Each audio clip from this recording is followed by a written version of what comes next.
वो लारा थी जिसकी सिया रंग आंखें बाहर गिरती बर्फबारी को देख रही थीं और करीब ही आतिशदान के पास भारी जसामत की बैठी हुई लारा की सौतेली माँ, जिसकी नजरों में लारा के लिए बेजारी और जुबान पर उसके बाप के लिए तंजिया जुमले थे। लगता है तुम्हारा बाप पाँव के साथ साथ दिमाग से भी माजूर हो चुका है। कब ये बर्फबारी तूफान का रुख इख्तियार कर जाए किसे क्या मालूम। बैठा होगा वो अपने जैसे किसी नाकारा इंसान के साथ। कहीं वो अपने शगल में बेचारी लोरेन को ना भूल गया हो। वो ना जाने कब से अपनी खाला के घर उसका इंतजार कर रही होगी। और तुम क्या मेरा मुंह देख रही हो? खाना तैयार हो गया है तो जाओ जंगल से लकड़ियां लेकर आओ। याद रहे गोदाम लकड़ियों से भर जाना चाहिए कल तक, वरना अपना डेरा तुम जंगल में ही डाल लेना। वो चुपचाप दरवाजे के करीब खड़े स्टैंड से अपना भारी गर्म कोट उतार कर पहनते हुए घर के पिछले हिस्से की तरफ बने गोदाम में चली जाती है। कुछ देर बाद वो बर्फ पर चलने वाली मखसूस मोटर पर मौजूद थी। इसके साथ लालटेन, छोटी कुल्हाड़ी और एक राइफल मौजूद थी। कुछ साल पहले की बात है जब इसका बाप दोशन एक हादसे में अपने दाएं पांव से महरूम हो गया था। तब लारा अपने बाप का सहारा बनी। वैसे भी लकड़ियां काटना, जंगल में जाना इसे खौफजदा नहीं करता था, बल्कि जंगल में फैला अजीब सा सन्नाटा, जंगल में घूमते सफेद बड़े बड़े रीछ, खूनखार भेड़िए और न जाने कितनी अजीब और गरीब मखलूकें इसे अपनी तरफ खींचते थे। सिर्फ लारा का बाप ही था जो लारा के अकेले जंगल जाने पर खौफजदा रहता था, जबकि सौतेली माँ और उसकी बेटी लोरेन तो जंगल में जाने का तसव्वुर भी नहीं कर सकती थी। सौले देकर सिर्फ लारा ही बचती थी जिसे ये जिम्मेदारी निभानी पड़ती। जंगल के बीच पहुंचते एक दरख्त के नीचे वो अपनी मोटर खड़ी करते हुए जंगल की गहराई की तरफ चल पड़ती है। इसकी तमाम हिस्से बेदार थीं। यकदम वो अपनी राइफल का रुख दाएं तरफ करती है, जहां इसे अपने कुछ फासले पर उसके कदम से कदम मिलाकर चलता हुआ एक सफेद भेड़िया नजर आता है।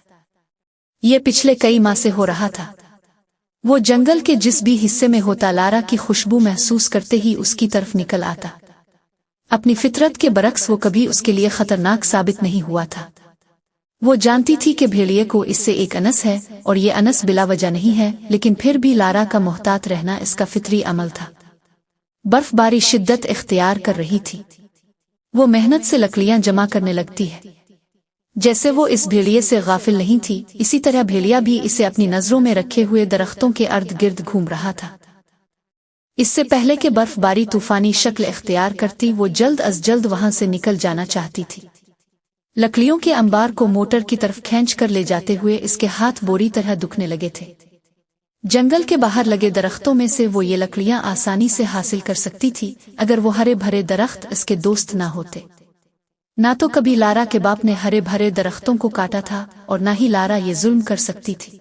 वापसी का सफर शिद्दत इख्तियार करते तूफान के बाइस कठिन हो रहा था। इसके दाएं जानिब घनी झाड़ियां और गहरा जंगल था, जबकि बाएं जानिब वसीओ अरीज झील थी जिसके ऊपर पानी जिम रहा था। फिर इसे कुछ ही दूरी पर ओनिधी पड़ी मोटर दिखाई देती है।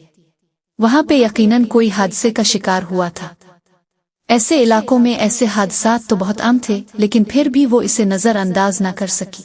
मोटर के दाएं जानिब झाड़ियों के करीब इसे एक काले रंग का बैग नजर आता है। वक्त जाए किए बगैर वो तेजी से झाड़ियों को चीरती हुई मोटर की जानिब भागती है कि इतने में इसे अजियत में डूबी हुई मदद की पुकार सुनाई देती है। इसे ज्यादा जिदोजहद नहीं करनी पड़ती।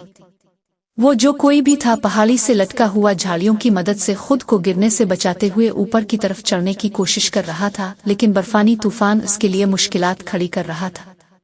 वो मुसलसल इस इंसान को हौसला दे रही थी, तुम कर सकते हो, ऊपर आने की कोशिश करो। और वो जैसे ही थोड़ा सा ऊपर हुआ, फौरी तौर पर लारा आधी नीचे की तरफ लटकते हुए अपने दस्तानों में कैद नाजुक हाथों से इसके हाथ को मजबूती से पकड़ लेती है। इसे ऊपर खींचते हुए लारा की हिम्मत जवाब देने लगती है।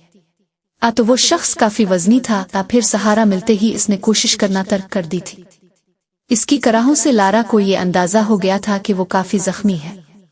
बेसुध शख्स को खींचकर ऊपर लाते हुए वो बुरी तरह हाँफने लगी थी। लहूलहान चेहरे के साथ वो शख्स अपने सर को पकड़े बुरी तरह करा रहा था। लारा इसके कंधों से पकड़कर इसे सीधा करते हुए अपने साथ चलने के लिए कहती है, जिसका इस पर कोई असर नहीं होता। मजबूरन लारा को सख्त लहजे में इससे कहना पड़ता है, अगर जिंदा रहना है तो मेरे साथ चलने की कोशिश करो, वरना फिर यही मरो। मजबूरन इस शख्स को लारा के सहारे चलना पड़ता है। खुद को घसीटते हुए मोटर तक पहुंचने में इसकी हालत बहुत खराब हो चुकी थी। इसका बैग उठाते लारा जल्दी से मोटर पर बैठते हुए जल्द अज जल्द जंगल से निकल जाना चाहती थी। बर्फानी तूफान के थप्पड़ और अपनी कमर पर संभाले इस अजनबी शख्स का बोझ लारा को वहशत में मुब्तला कर रहे थे। लारा को आज अंदाजा होता है कि लकड़ियों के बोझ में और एक भरपूर मर्द के बोझ में कितना फर्क होता है। इसका दिल तो कर रहा था कि 2-4 थप्पड़ इस शख्स को रसीद करे। अगर ये लोग बर्दाश्त नहीं कर सकते तो ऐसी जगहों पर आते ही क्यों हैं? पर वो जानती थी 2-4 तो दूर की बात है, वो तो एक थप्पड़ भी बर्दाश्त नहीं कर पाएगा। वो अपना सारा बोझ लारा पर डाले लगभग बेहोश ही हो चुका था। घर पहुंचते ही वो सुकून की सांस लेती है। वो और दोशन इस जख्मी शख्स को एक छोटे से कमरे में ले जाते हैं, जहां पे एक छोटा सा बेड और खस्ता हाल अलमारी में कई तरह की अद्वियात और फर्स्ट एड का सामान मौजूद था। बूढ़े दोशन ने कस्बे की डिस्पेंसरी में एक अरसा गुजारा था, जहां पर तो कई दिनों तक कोई डॉक्टर भी मुयस्सर नहीं होता था। किसी जख्मी शख्स को हॉस्पिटल तक पहुंचाना कोई आसान मरहला नहीं होता था। ऐसे में बूढ़ा दोशन वहां के लोगों के लिए किसी मसीहा से कम नहीं था। इसी वजह से बूढ़े दोशन ने इस छोटे से कमरे को तैयार किया था, जहां पर वो अक्सर जख्मी मुसाफिरों का इलाज करने की कोशिश करता, जो किसी न किसी हादसे का शिकार हो जाया करते थे। बूढ़ा दोशन अपनी इस रहमदिली और खिदमत की मुसाफिरों से कभी कोई कीमत वसूल न करता। पूरी तरह से बेहोश शख्स की मरहम पट्टी करते दोशन के पास खड़ी लारा की सौतेली माँ फिर से लारा की तरफ देखती है, जो अजनबी शख्स के सम्मान का जायजा ले रही थी।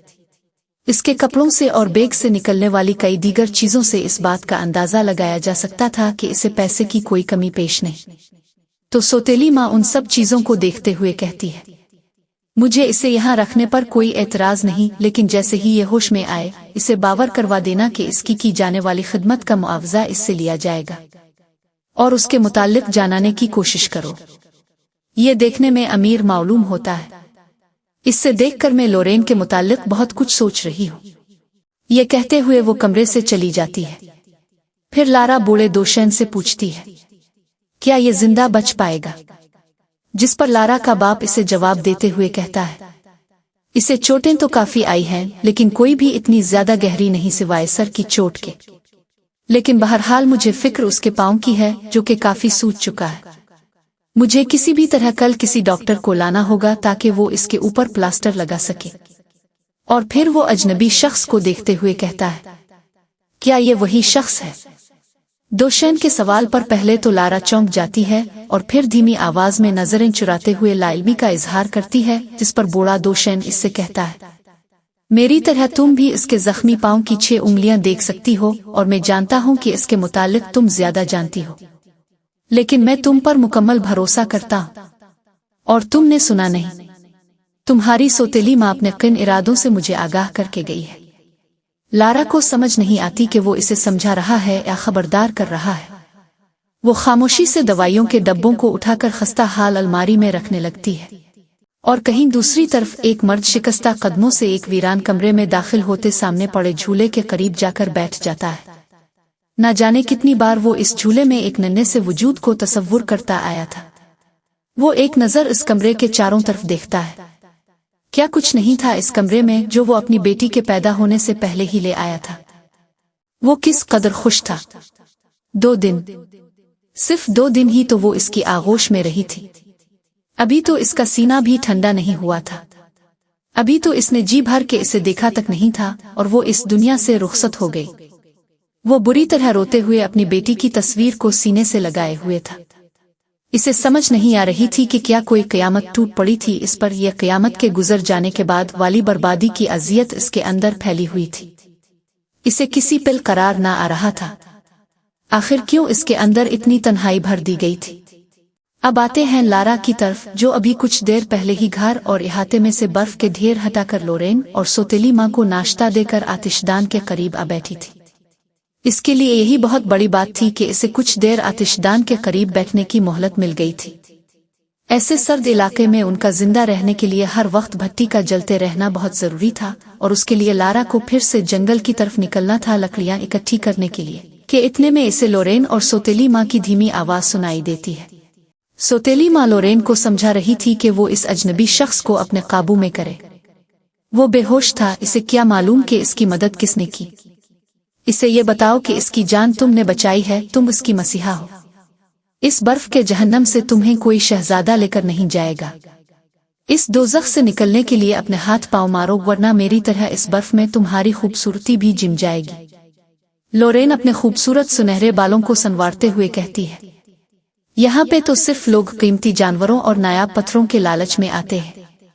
बहरहाल मैं इससे पहले मिलूंगी।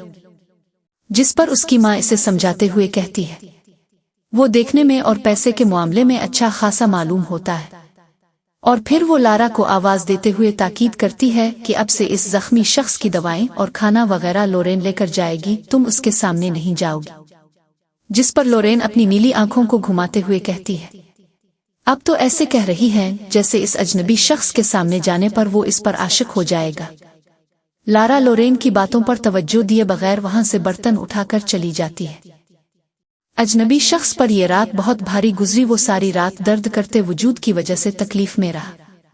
इसकी अजियत से भरी कराहों पर परेशान होने वाला वो मेहरबान शख्स भी सारी रात उसके लिए फिक्रमंद रहा। इस बूढ़े शख्स ने इसे तसल्ली दी थी कि वो जल्दी सेहतयाब हो जाएगा और अपना मुख्तसर सा तारुफ करवा के वो इसके लिए डॉक्टर को लेने चला जाता है। वो इस बूढ़े की रहमदिली पर हैरान रह जाता है। ऐसे सर्द और वीरान जंगलों में जहां लोग हर रोज बर्फानी तूफानों का सामना करते थे, वहां किसी अजनबी मुसाफिर के लिए इतनी फिक्र और मेहरबानी उसके लिए गैर मुतवक्की थी। अच्छी तरह से कंबल लपेटे वो तकियों के सहारे नीम दराज सा बैठा हुआ सामने खिड़की से नजर आते मंजर को देख रहा था। बर्फ से ढके पहाड़, दूर दूर तक फैला जंगल जो खत्म होने का नाम नहीं लेता था, सर्द हवाएं और गिरती बर्फबारी। उसके दिमाग में बीती रात के नक्श अच्छी तरह ताज़ा थे। इस मेहरबान हस्ती की इसे हौसला देती आवाज और फिर उसकी मदद करना। अगर वो बरवक्त वहां न पहुंचती तो अब तक तो इसका नाम और निशान तक खत्म हो चुका होता। इसे तो अभी तक ये यकीन नहीं हो रहा था कि वो जिंदा बच गया है। वो हल्की सी झुरझुरी लेकर कमरे का जायजा लेने लगता है कि अचानक दरवाजे पे होने वाली आहट इसे अपनी तरफ मुतवज्जे करती है। अंदर आती दोशीज़ा को देखकर वो चंद लम्हों के लिए साकित रह गया। बाहर बर्फ से ढकी वादियों का सारा हसन जैसे उसके वजूद में सिमट आया था। नीली आंखों में अजीब सी चमक लिए वो बना किसी जेजेका के इसके सामने आ बैठी और दिलनशीन लबो लहजे में कहते हुए बोली, अब तुम पहले से बेहतर लग रहे हो। मैं तो तुम्हें जख्मी हालत में देखकर परेशान हो गई थी। ऐसे तूफानों में जिंदा बच पाना बहुत मुश्किल होता है। वो तो शुक्र है तुम बरवक्त मुझे मिल गए और मैं तुम्हें यहाँ ले आई। जिस पर अजनबी शख्स का सकता टूटता है। वो धीमी आवाज में कहता है, तो क्या मेरी मदद करने वाली तुम थी? मुझे समझ नहीं आ रहा मैं तुम्हारे एहसान का बदला कैसे चुकाऊं। जिस पर लोरेन हंसते हुए कहती है, इसके बारे में ज्यादा मत सोचो। और फिर वो अचानक रुककर सवाली नजरों से अजनबी शख्स को देखने लगती है, जिस पर वो इसकी नजरों को समझते हुए अपना नाम बताता है। शब नाम है मेरा। लोरेन धीमी सी मुस्कुराहट के साथ कहती है, तुम फिक्र मत करो, जल्दी सेहतयाब हो जाओगे। डैडी डॉक्टर को लेकर आते ही होंगे। मैं इतनी देर में तुम्हारे लिए अच्छा सा नाश्ता तैयार करके लाती हूँ। कहते हुए लोरेन एक अदा से चलती हुई कमरे से निकल जाती है। सर्द रात मामूल से कहीं ज्यादा खामोश और पुरअसरार थी। कुछ देर पहले थमने वाली बर्फबारी के बाद आसमान कुछ हद तक साफ दिखाई दे रहा था। अधूरे चांद के गिर्द बेशुमार सितारे यूं जगमगा रहे थे जैसे सिया आसमान पर किसी ने चांदी बखेर दी हो। वो लकड़ी के अहाते से बाहर निकली और नजरें आसमान पर जमाए धीरे से कदम बढ़ाती दूर चली गई। कुछ फासले पर जाकर उसके कदम रुक गए। सिया लिबादे में लिपटा वजूद बर्फ पर झुका और उसने उंगली की मदद से नरम सतह पर अजीब सी लकीरें बनाना शुरू कर दी। आड़ी तिरछी लकीरें, उनके दरमियान नामानूस से निशान, जैसे वो किसी अनजानी जुबान में कुछ लिख रही हो। दूर जंगल से किसी भेड़िए की खौफनाक आवाज उभरी, मगर उसने पलटकर देखना भी जरूरी ना समझा। कुछ देर वो उन्हीं निशानात को खामोशी से तकती रही, फिर पुरअसरार अंदाज में सर हिलाकर सब मिटा दिया जैसे वहां कभी कुछ बना ही ना। वो इस बात से बेखबर थी कि खिड़की के पीछे खड़ा कोई उसकी हर हरकत को गहरी नजरों से देख रहा था। ये आखिर कर क्या रही है? शब धीमे मगर उलझे लहजे में बोला। कल रात भी बर्फानी तूफान में ये घर के गिर्द इसी तरह लकीरें खींच रही थी, जैसे कोई हिसार बना रही हो। साथ खड़ी लोरेन शब से कहती है, मैं तुम्हें बता तो चुकी हूं, अब मजीद इसके बारे में मत सोचो। ज्यादा सोचना तुम्हारी सेहत के लिए अच्छा नहीं। लोरेन ने नरमी से इसकी बात काटी मगर लहजे में बेजारी वाज़े थी। मगर क्यों वो इतनी अजीब क्यों है? शब की हैरत किसी तौर कम ना हो रही थी। चंद लम्हे खामोश रहकर शब फिर धीमी आवाज में पूछता है, लोरेन, क्या तुम्हारी सौतेली बहन नॉर्मल है? इस दौरान वो एक लम्हे के लिए भी रोज से नजरें नहीं हटाता। शब का बार बार लारा की तरफ देखना लोरेन को नागवार गुजर रहा था। मुझे तुम्हारी फिक्र है। और वो लड़की कब क्या कर बैठे कुछ कहा नहीं जा सकता। शब हल्का सा मुस्कुराया। जब तुम मेरी फिक्र के लिए मौजूद हो तो मुझे किसी और से डरने की क्या जरूरत?